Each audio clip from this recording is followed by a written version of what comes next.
the once flourishing cities of Sereth Prime, nestled beneath the towering spires and shimmering domes, now lay in ruin. The once vibrant energy of the Sereth people, a race revered for their telepathic prowess, had dimmed into nothing but whispers of what they once were. Where there was once pride, strength, and unity, now there were only hollow-eyed figures, shuffling through crumbling streets, their once brilliant minds clouded by the relentless plague. The disease, silent and unseen, had struck like a thief in the night, stealing not only their health but also their telepathy, their greatest gift and the core of their society. The Sereth were once unmatched in the galaxy, feared and respected not for their weapons, but for their ability to communicate across vast distances, to unite minds in ways no other race could comprehend. But now, their telepathic abilities were fading as rapidly as their lives. Bodies that once stood tall now slumped under the weight of a sickness that gnawed at them from within.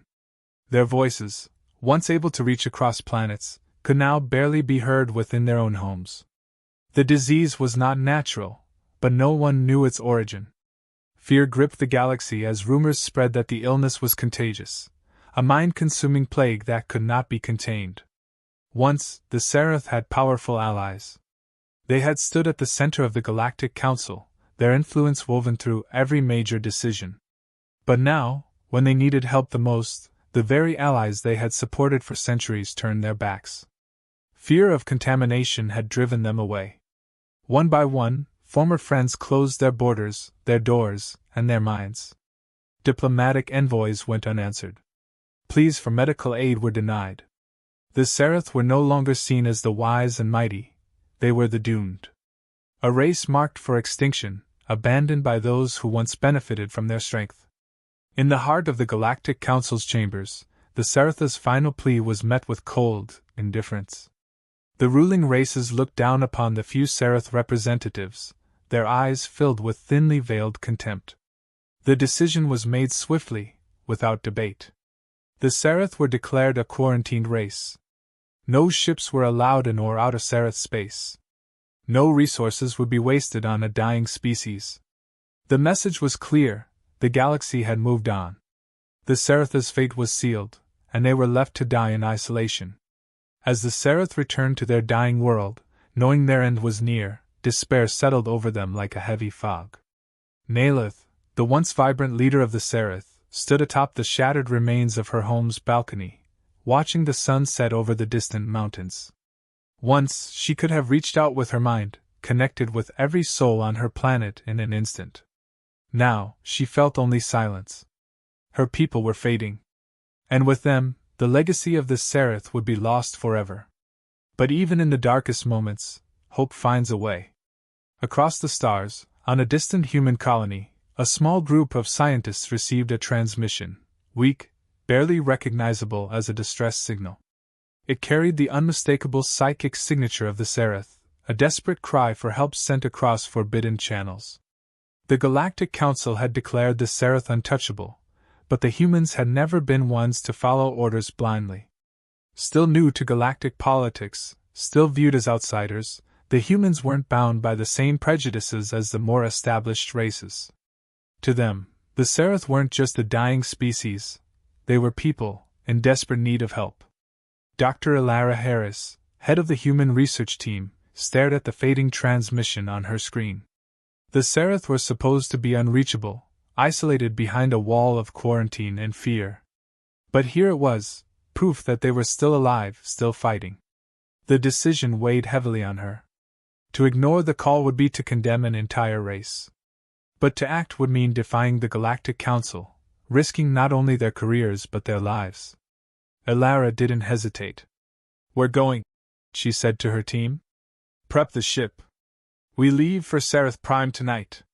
Her colleagues exchanged wary glances, knowing full well the consequences of such a mission.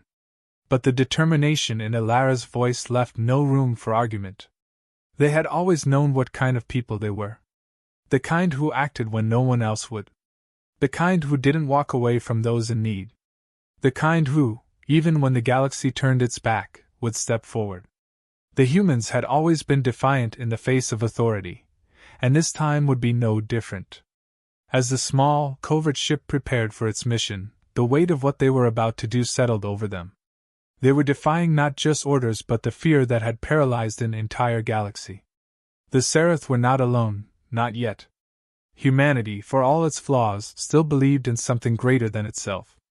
They believed in compassion, in the simple truth that no race deserved to be left to die, forgotten in the shadows of the stars. As the human ship slipped silently through space, heading toward a quarantined world that everyone else had abandoned, there was a shared sense of purpose among the crew. They were going to help. They were going to stand where others had fallen. And maybe, just maybe, they could save the Seraph from the fate that seemed all but inevitable. In the quiet of space, as they neared the dead world of Seraph Prime, Dr. Harris couldn't help but wonder what they would find when they arrived. A dying race, perhaps. But also, maybe, the spark of something that could be saved. And in that hope, the humans found the strength to continue. The human team gathered in the dimly lit hangar, a small, tightly knit group of scientists and soldiers standing around the sleek, dark form of their stealth ship. The stakes were high, and they all knew it. Their mission, heading into quarantined space to aid the Seraph, was not only illegal but could also get them all killed. No one had ever defied a Galactic Council quarantine and lived to tell about it. But for each of them, there was something more at stake than just survival. This was about doing what was right, even when the galaxy had given up. Dr. Alara Harris stood at the center of the group, her voice steady as she briefed them on the details of the mission. She had made the decision without hesitation, but she knew the weight of what they were about to do. "I won't lie to you," she said, her eyes scanning the faces of her team. "This mission could cost us everything. If we're caught, the Council will brand us as criminals, maybe worse. But if we don't go, the Seraph will die. And we'll have to live knowing we could have done something." The room was silent. No one needed to speak to know what was at stake. Each of them had chosen to be here for their own reasons, and as Alara looked at them, she thought about what had brought them together. For her, it was simple. She saw a reflection of humanity in the Seraph's plight. She remembered the stories of how, long ago, humans had faced extinction themselves. Only the bravery of a few had ensured their survival. Now, she believed they owed it to the Seraph to be those few brave souls. Beside her, Lieutenant Marcus Allen, the mission's head of security, adjusted the straps of his gear, his jaw clenched with resolve. For Marcus, the mission was about honor. He had served in enough conflicts to know that you don't leave allies behind, no matter how dire the situation. Even if the Seraph weren't human, they were still people. "We don't walk away," he had told Alara when he volunteered. "Not when we can help."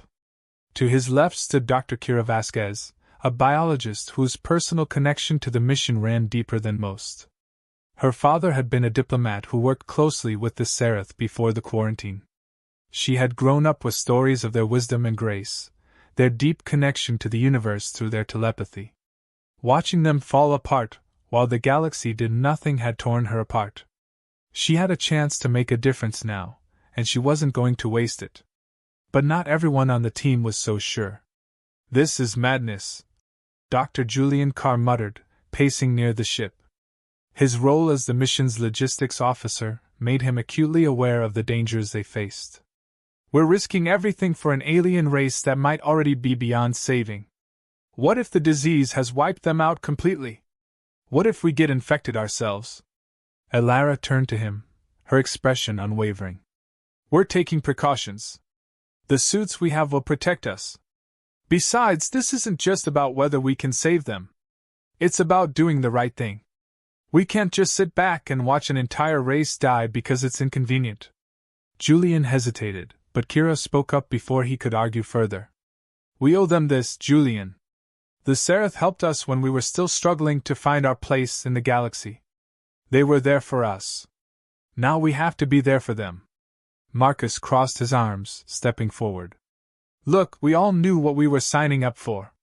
You can back out if you want, but don't expect anyone here to follow.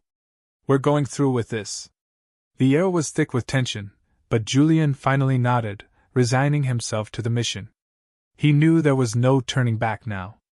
With the debate settled, the team moved to the ship, preparing for departure. The sleek vessel, equipped with advanced cloaking technology, hummed to life.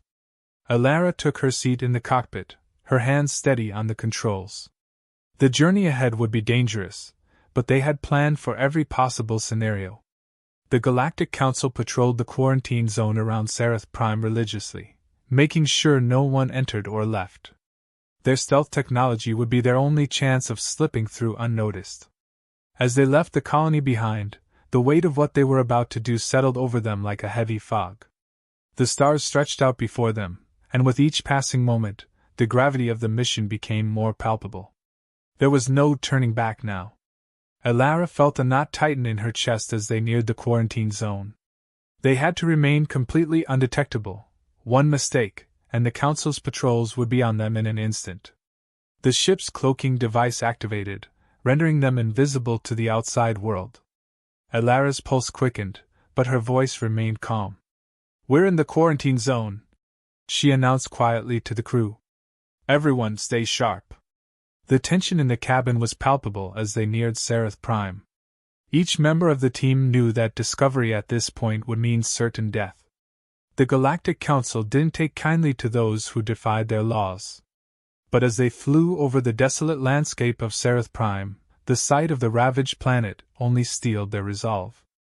The once great cities, now reduced to ghostly ruins, passed beneath them as the ship flew low and slow, keeping to the shadows. It was as though the entire planet had been forgotten, left to rot in the silence of space. The sight of it stirred something deep within them, a reminder of why they had come. The Seraph needed them. And they would not abandon them, no matter the cost. The ship finally touched down on the outskirts of a deserted city, hidden from the prying eyes of any patrolling ships above. For now they were safe. But the real danger was just beginning. The ship's ramp lowered with a hiss, and the human team stepped onto the surface of Seraph Prime, a world once celebrated for its stunning beauty and architectural marvels. Now, the air was thick with the stench of decay. The once gleaming spires of Seraph's cities had collapsed into ruins, overtaken by neglect and the silent march of time. Streets that once buzzed with life were now deserted, with debris and dust the only signs of movement. What struck the humans most was the eerie silence, an unnatural stillness, as if the entire planet was mourning. Dr. Alara Harris led the team forward, but even her unflappable resolve faltered at the sight of what remained of the Seraph people. Their hollow eyes followed the humans from behind makeshift shelters or from the shadows of once proud structures. Thin, frail bodies barely clung to life. Where the Seraph had once been revered as one of the galaxy's most advanced and graceful species, now they seemed utterly broken, shadows of their former selves. The disease had ravaged not only their bodies but their very essence.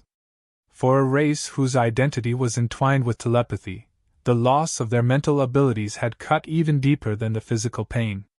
The Seraph had always prided themselves on their telepathic connections, binding families, communities, and even entire cities together in a web of shared consciousness. Now, that connection was gone, leaving them in a state of emotional isolation as foreign to them as it would be to a human living without air. As the team ventured deeper into the ruined city, they were approached by a small group of Seraph survivors. At their head was Nalith, their leader, though her once commanding presence had diminished. She was pale, her once luminous skin dulled by the illness, but her eyes still held a flicker of dignity. Nalith regarded the humans with a mixture of disbelief and gratitude, her voice weak yet firm. "You should not be here," she said, her words carrying both warning and appreciation. "Even our closest allies have abandoned us. Why would you risk everything to help a dying race?" Dr. Harris stepped forward, her expression somber but resolute. "Because it's the right thing to do. We couldn't sit by and watch your people die when we knew we had a chance to help. We've seen what it means to be left behind. We won't let that happen to you." Nayla studied them, the faintest hint of hope flickering in her eyes. It had been so long since anyone had cared. The galaxy had turned its back on the Seraph, leaving them to die in isolation, branded as carriers of a dangerous plague. But here, standing before her, was a group of humans defying the odds, defying the Council, simply because they couldn't turn a blind eye. "We don't have much time," Nalith finally said. The disease, it takes everything. Our minds, our strength, our ability to communicate. And soon we will have nothing left. The team immediately began setting up their equipment, moving with the precision and focus that had kept them alive during countless other missions. Dr. Kira Vasquez, the team's biologist, quickly took charge of studying the Saratha's condition. She was astounded by what she found. This was no ordinary virus or bacterial infection. The disease had been crafted with an insidious precision, targeting the Saratha's unique neural pathways, specifically designed to dismantle their telepathic abilities. This was not a plague born from nature. It was a weapon. This is far more advanced than anything I've ever seen, Kira muttered, her brow furrowed as she examined her readings. Whoever did this knew exactly how to break them down, piece by piece. Dr. Harris joined her, reviewing the data with growing alarm. This isn't just about wiping out their bodies, she said, her voice low. It's about erasing their identity. Whoever engineered this wanted to destroy the Sarath at their core. The realization sent a chill through the team. The Sarath hadn't just been abandoned. They had been deliberately targeted, their extinction designed by a powerful hand. The questions of who and why loomed large, but there was no time to ponder them now. The Sarath were dying faster than the humans had anticipated, and every second mattered. Despite their best efforts, the challenges mounted. The Sarath biology was alien, and the disease had already progressed too far in many cases. The medical supplies they had brought were limited, and each treatment seemed to buy only a little time. Some of the Sarath responded to the treatments, showing brief signs of improvement, only to slip back into deterioration. The clock was ticking, and the strain was beginning to show on the human team. Dr. Harris found herself spending more and more time with Nalith, trying to learn everything she could about the Saratha's history, their culture, their struggles. It wasn't just about finding a cure anymore, it was about understanding what was at stake. The more she learned, the more she came to admire their strength and resilience, even in the face of such overwhelming odds. Nalith, in turn, began to trust the humans in a way she hadn't thought possible. She saw in them a spark of hope that had long since been extinguished in her own people. One night, as they sat together in the ruins of what had once been the Saratha's grandest hall, she turned to Dr. Harris and said, "You don't realize what this means to us. Even if we don't survive, knowing that someone cared enough to try, knowing that we weren't completely forgotten, that matters."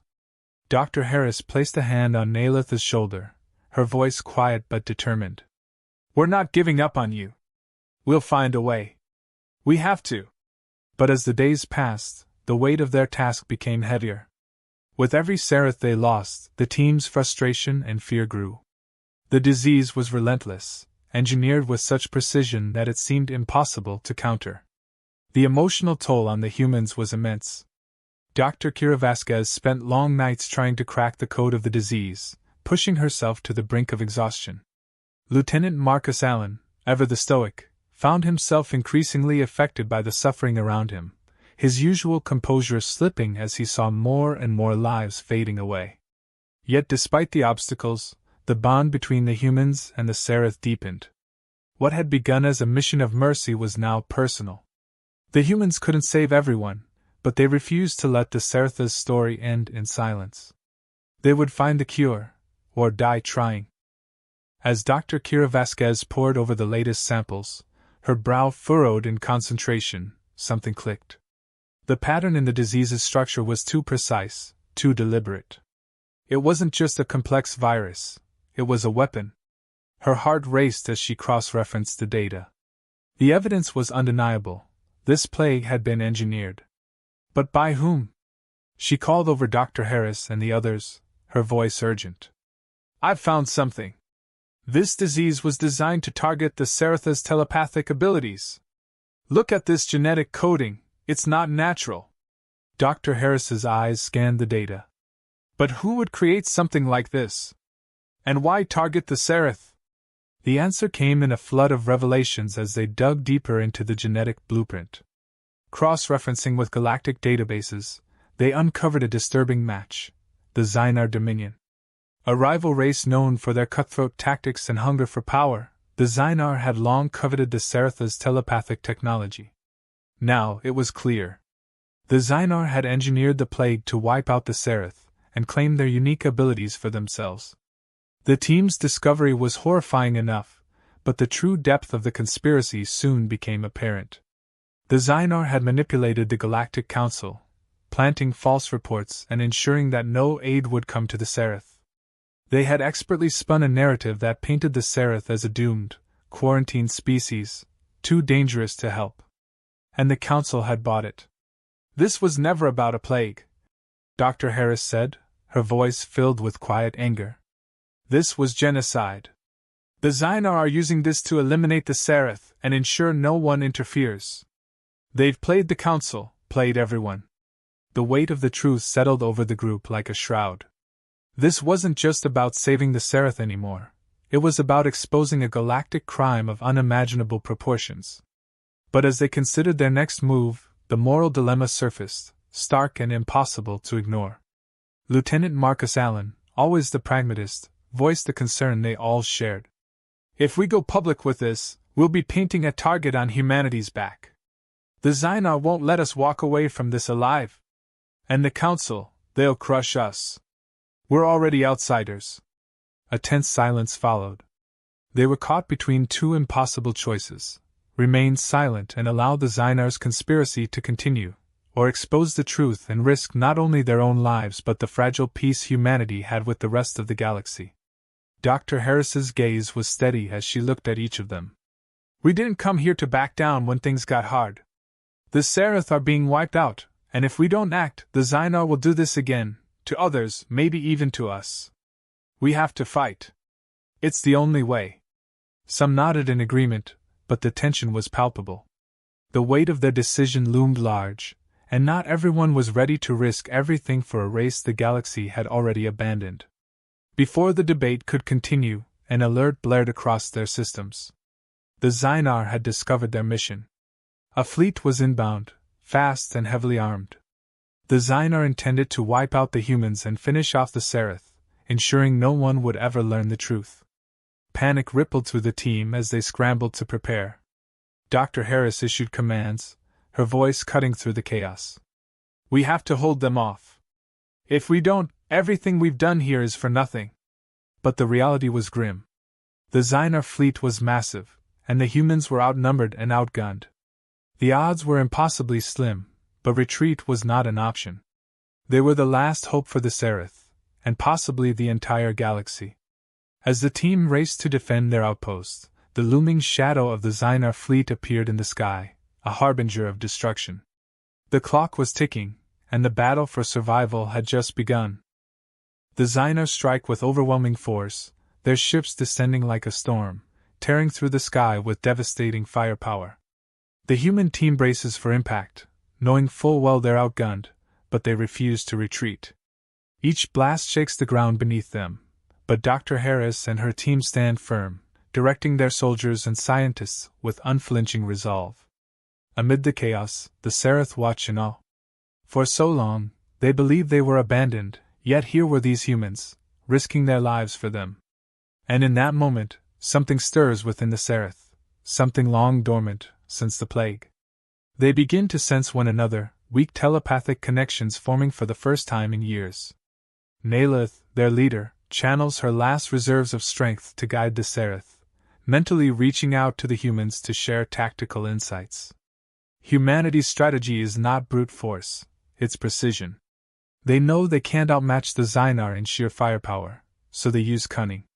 Dr. Harris and her team leverage the broken terrain of Serath Prime, laying traps and ambushes, using guerrilla tactics that exploit the Xynar's arrogance.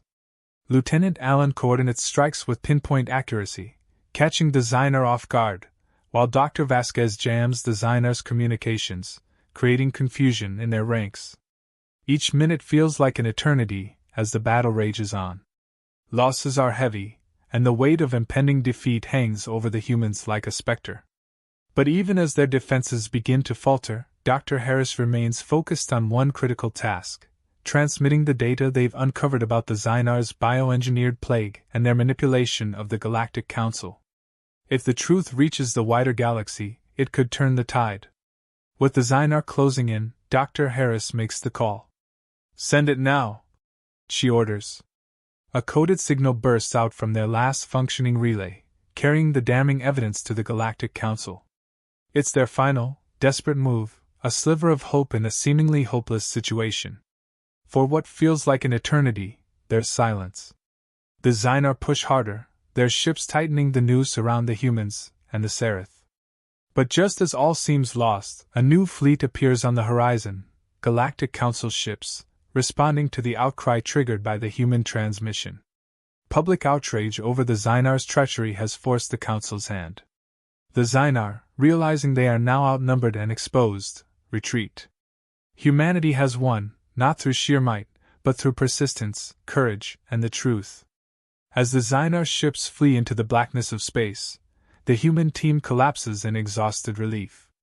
In the aftermath of the battle, the Galactic Council can no longer turn a blind eye to the Serapha's suffering. Aid is sent to the devastated planet, and with humanity's help, the Seraph begin to recover. Slowly, their telepathic abilities return, and they start to rebuild their once great civilization. Dr. Harris watches as the Seraph, once a dying race, stand with renewed hope. She knows that the battle wasn't just about saving one species, it was about standing up against tyranny, no matter the cost. As the Seraph forge a new alliance with humanity, she reflects on their journey. Despite the impossible odds, it was humanity's compassion and unyielding determination that made the difference. In the end, humanity's greatest victory wasn't in defeating the Zynar. It was in proving that even in a cold, indifferent galaxy, doing the right thing still mattered. Like, comment, subscribe, and share. I promise you, nothing will happen to your finger.